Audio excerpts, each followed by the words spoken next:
Hi guys, welcome back to Aditya Automation Techniques. In our previous video, we have learned how to sign up into GitHub and create a sample project. Today's agenda is to discuss more about the features of GitHub. We'll be creating a project, or we'll be cloning the project from GitHub to local, or we'll be updating or pushing our local project into the GitHub. We'll look more into the details of all these features. So let's go ahead. So in the last video, we have seen that how to create a project. And if you remember, I've told you that there is a feature of deleting the repository, and once we do that, there is no coming back. So let's delete this repository. Will be because we'll look into the other features when we create a new repository from the scratch. Yeah, so you have to type the exact name of your repository, and then you have to click here. Then Git will prompt you to give your password. Once you did this, the repository has gone and you won't get it back anyhow. Yeah, so let's start a new project. Let's call it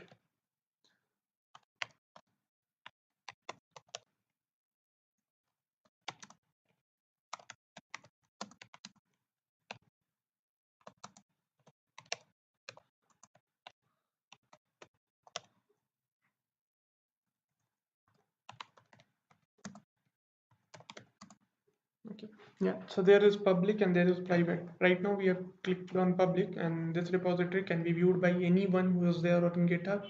He doesn't need the access to this project. All he needs is either a URL which points to this project, or he can do a Google search, and fortunate enough he can land it to here.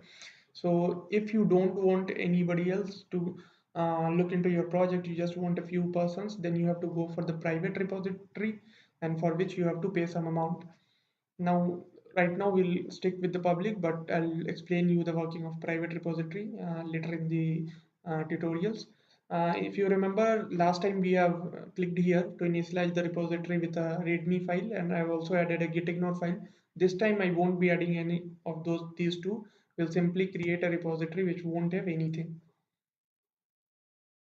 Yeah, so our repository has been initialized, and Git prompts us with these three options. So what are these options? The first option is, do we want to create a repository from the command line?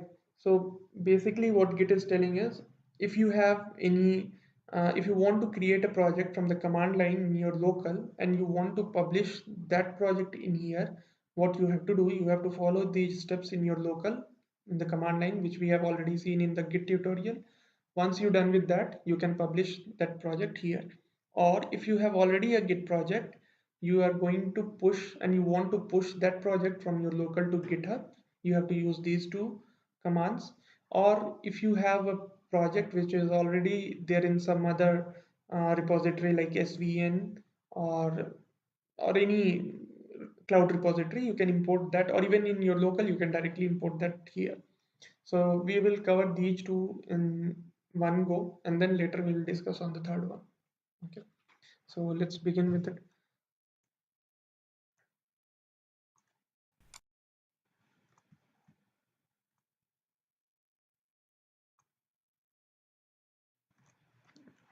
So we have created this project last time, but let's go ahead with a new project. Call it as GitHub project.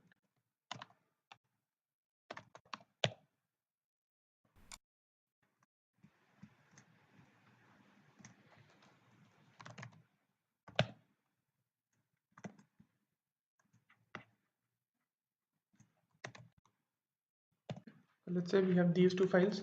We will open the command line here, and then we'll make it a Git repository. Okay.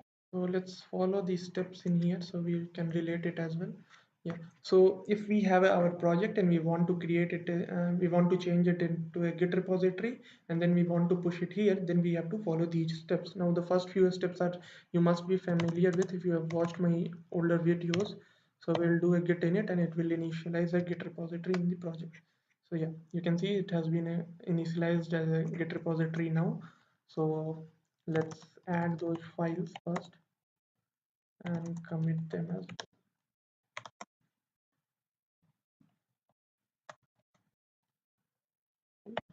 well. mark a comment. Yeah, so those two files has been committed, and now, yeah, coming to the third part. Now we want this repository to have this cloud repository to contain this project which is in my local right now. So for that, Git has given us this command. So if you can see this command and this URL is nothing but this, which is your first project, that is your project that you have just created. So basically this is the URL to a specific project. Now there are two ways, HTTPS and SSH. So there is a difference and I'll let you know what that is. But for now we'll stick for HTTPS. So this, what does this command means? So git remote add origin and this. So we are telling Git that there is a remote which is your cloud repository, and we want to add that remote to our local Git. And what is the URL through which we are going to identify that remote? So this is that URL, and we are giving an abbreviation for this URL which is origin. So by origin we are referring to this URL. This is a, again, by convention we give origin, but you can give whatever you want. So let's do that. Git remote add, or let's origin. Let me copy this.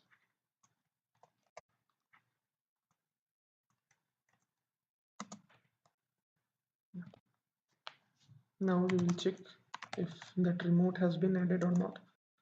Yeah, so when we do a git remote, it returns at the value origin, which tells that we have a remote initialized which name is origin, and we already know that this origin points to this URL. But still we will check. Okay, so when we do a git remote -v, it returns us two values.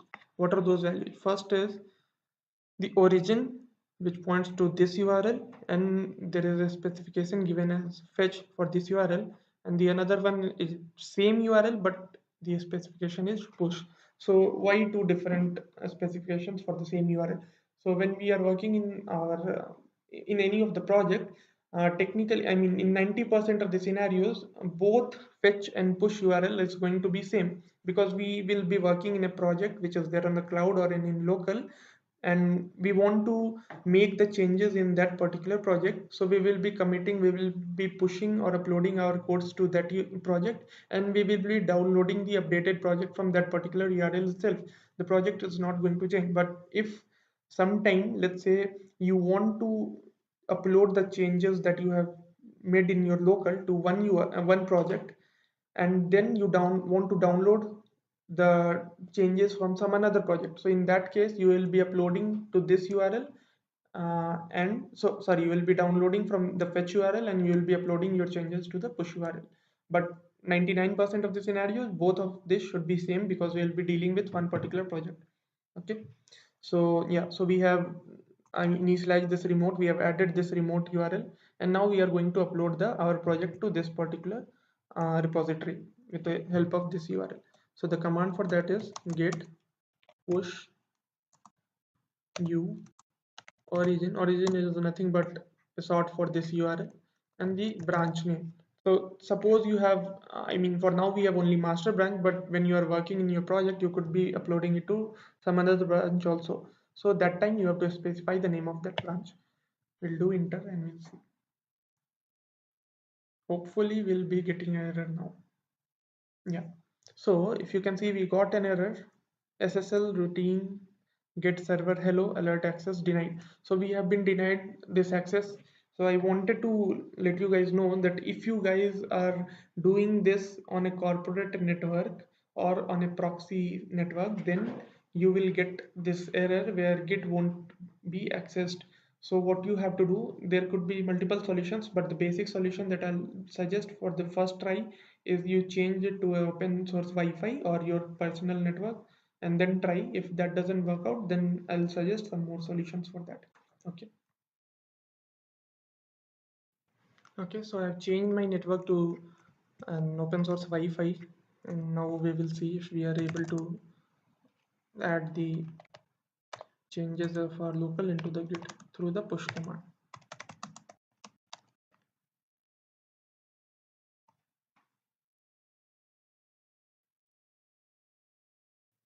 Yeah, so it's done. And this step might take some time depending on your internet speed. And so I will expect you guys to hold on until you finish with this step or some error pops up. Once that comes, then you proceed. So for now, for me, there is no error that has come. And you can see that the objects has been uploaded 100%. So we are going to see if the objects come up here or not. But one more thing, once you do this step, if you guys are doing this for the very first time, there will be a pop-up coming from the command line itself where you need to authenticate yourself with your Git credentials. That means for the first time you have to provide the Git username and password, which is the same that you give when you are signing into the Git, so that this command prompt is able to access your Git repository. Once you give that and press OK, then Git will be able to upload the changes that you have done. Okay, so what we have covered till now, we have created a repository through these comments, and then we have uploaded the same repository to the GitHub through these two. So we have covered, and these two are nothing but the same which are here. So these two things we have covered.